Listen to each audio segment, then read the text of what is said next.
जैसे कि last episode में हमने देखा कि नियली ने सिटी लॉर्ड को बहुत सारे रेड ब्लड क्रिस्टल्स दे दिए थे, जिससे सिटी लॉर्ड बहुत ज्यादा खुश हो गए थे। उन्होंने नियली को भी माफ कर दिया था और वो अब सभी मीटिंग रूम में मीटिंग करते हैं। और अब सिटी लॉर्ड शांत होकर नियली से पूछते हैं कि आखिर हेल्थ प्रिज्म रियल्म के अंदर क्या हुआ था। नियली उन्हें हेल्थ प्रिज्म रियल्म के बारे में बताना शुरू करता है और कहता है कि उस जगह पर बहुत सारे इविल मॉन्स्टर्स हैं, लेकिन वहाँ 13 मजबूत फैमिलीज भी रहा करती हैं जो कई हजारों सालों से वहाँ मौजूद हैं। उस जगह पर 3 लेजेंडरी रैंक के वॉरियर्स भी हैं। अब ये इन्फॉर्मेशन सिटी लॉर्ड के लिए काफी यूजफुल थी, क्योंकि अगर कभी बीस के डर के मारे शहर के लोगों को कहीं जाकर छुपना पड़ा तो वो उस जगह पर जाकर छुप सकते हैं। अब नियली उन्हें और भी बातें बताता है और कहता है कि उसने वहाँ डीमन लॉर्ड के बारे में भी सुना है। ये सुनकर सिटी लॉर्ड के होश उड़ जाते हैं और वो नियली से पूछते हैं कि आखिर तुमने डीमन लॉर्ड को कहाँ देखा है। इस पर नियली बताता है कि उसे डीमन लॉर्ड के बारे में कुछ लोगों से सुना है। अब सिटी लॉर्ड नियली को अपने शौक होने का रीजन बताते हैं और उसे कहानी सुनाते हैं। वो कहते हैं कि 100 साल पहले ग्लोरी सिटी के अंदर एक फैमिली रहा करती थी। उस फैमिली का नाम होंग्यू फैमिली था और वो फेंगशियू फैमिली के बाद सबसे बड़ी फैमिली थी।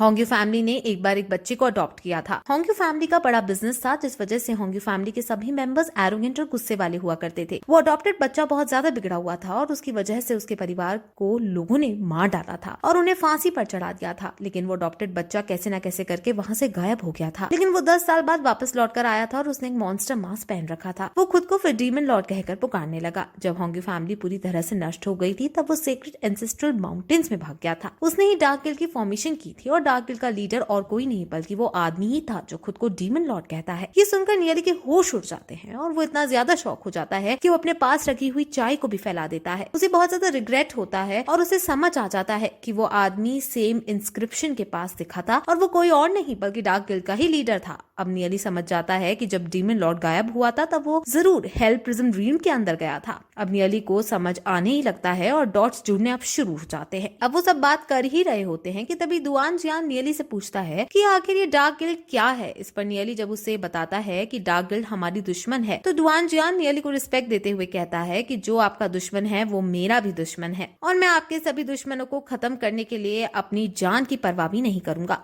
अब ये सुनकर सिटी लॉर्ड काफी इम्प्रेस्ड हो जाते हैं और वो नियली से दुआन जियान के बारे में पूछते हैं कि असल में है कौन। अब दुआन जियान अपना इंट्रो देता है और कहता है कि वो दुआन जियान है और वो हेल प्रिज्म रियल्म से आया है। वो मास्टर नियली का सर्वेंट है। ये सुनकर सिटी लॉर्ड सोच में पड़ जाते हैं, क्योंकि नियली ने एक ब्लैक गोल्ड लेवल के वॉरियर को अपना सर्वेंट बना के रखा था। वो समझ जाता है कि नियली के पास ऐसे बहुत टैलेंट्स हैं जिसके बारे में अभी उसे कुछ नहीं पता। अब सिटी लॉर्ड ये जियुन से दुआन जियान को महल दिखाने को कहता है और कहता है कि दुआन जियान के एक मेहमान की तरह खातिरदारी करना। अब नियली भी वहाँ से जाने लगता है, लेकिन सिटी लॉर्ड उसे रोककर कहते हैं कि तुम अभी यहीं रुको, मुझे अभी तुमसे और भी बातें करनी है। अब सिटी लॉर्ड नियली से अकेले में बात करते हैं और उसे बताते हैं कि उनको सीक्रेट फैमिली और डार्क गिल्ड के बीच के संबंधों के बारे में कुछ एविडेंसेस मिले हैं। हमें डार्क गिल्ड की सीक्रेट ब्रांच भी मिली है और वो ब्रांच ग्लोरी सिटी के अंदर ही है, लेकिन हमें खुले तरीके से इस पर इन्वेस्टिगेशन कैसे करनी चाहिए, क्या तुम पर कोई आइडिया है।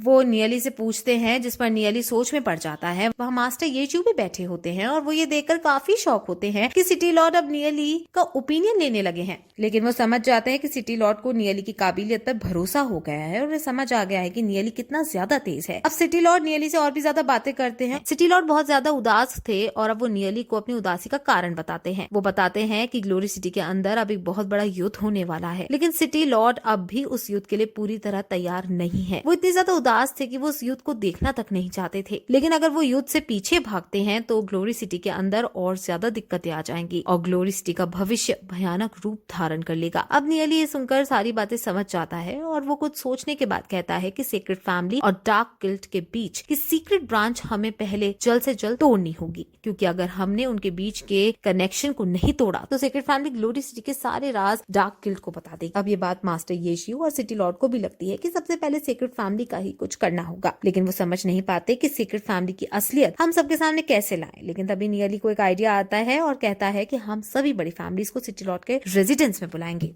यहाँ युद्ध होने वाला है, यानी बहुत सारे बीस्ट आने वाले हैं। यहाँ अब कुछ ही समय बाद बीस्ट की वेव आने वाली है, यानी कुछ समय बाद बहुत सारे बीस्ट आने वाले हैं। नियली उनको ये आइडिया देता है कि जब बीस्ट की वेव इस शहर में हमला करने आएगी, उससे पहले हम यहाँ सभी बड़ी फैमिलीज को बुलाकर दावत रख देंगे। उस दावत में ही आप डार्क गिल्ड के आदमियों को खत्म कर देना और मास्टर ये येशू सेक्रेट फैमिली के लोगों को घेर लेंगे। मास्टर येशू इस बात का ध्यान रखेंगे कि सेक्रेट फैमिली कुछ गलत ना करे। अगर वो कुछ गलत करेगी तो हमें उसके खिलाफ सबूत मिल जाएगा और मास्टर येशू सेक्रेट फैमिली को तब आसानी से कैद कर लेंगे। ये आइडिया बहुत अच्छा था, लेकिन सिटी लॉर्ड के मन में आशंका थी कि दावत के अंदर सेक्रेट फैमिली के लीडर जिसका नाम शेन होंग है उसको हम कैसे हैंडल करेंगे। वो बहुत ज्यादा शक्तिशाली है, मैं उसे नहीं लड़ पाऊंगा क्योंकि मैं जब डार्क गिल्ड के साथ लड़ने में बिजी होऊंगा। वो नियली कहता है कि मास्टर येशू हमेशा से अपनी फाइटिंग स्किल्स को छुपाते हुए आए हैं और अब उनको भी अपनी शायद फाइटिंग स्किल्स को दिखाने का मौका मिल जाएगा। वो इनडायरेक्ट वे में मास्टर येशू की तारीफ करते हुए कह रहा था कि मास्टर येशू सेक्रेट फैमिली को संभाल सकते हैं। सिटी लॉर्ड नियली के इस आइडिया से बहुत इम्प्रेस्ड हो जाते हैं और वो नियली से कहते हैं कि तुम इतने लंबे समय से गायब थे, सेक्रेट फैमिली को तुम पर शक होने लगेगा,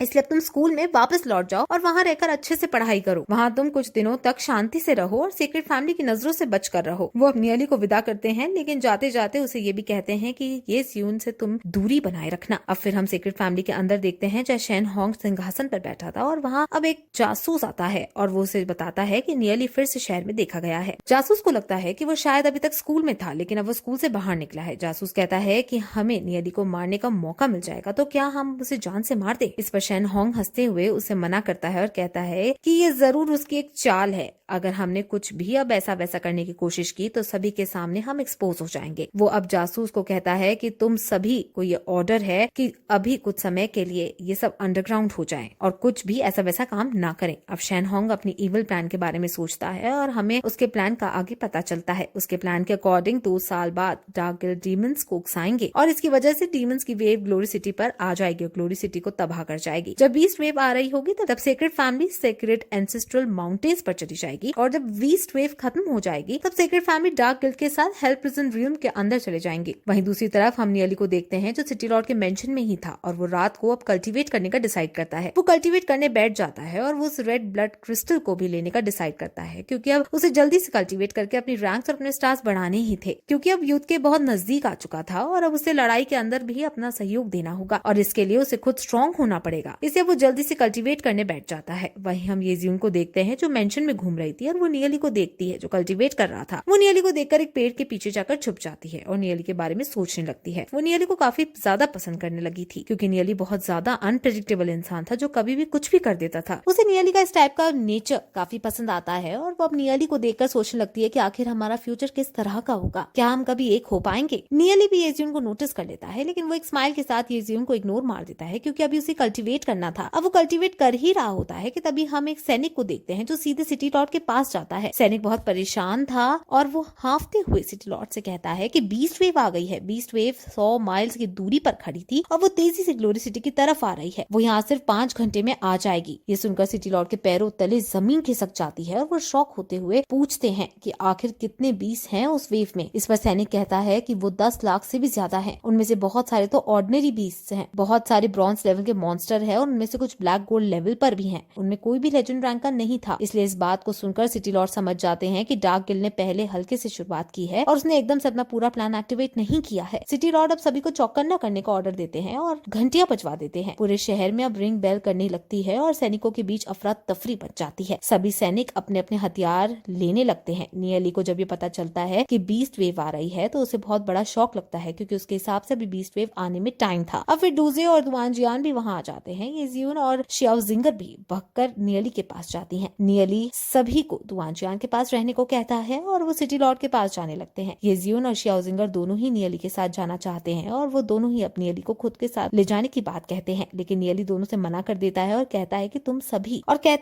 सभी तब तक यहीं रुको जब तक तुम्हें मुझसे कोई न्यूज नहीं मिल जाती। अब नियली वहाँ से सीधे सिटी लॉर्ड के पास जाने लगता है, जिसके बाद फिर ये एपिसोड इस तरह यहीं खत्म हो जाता है।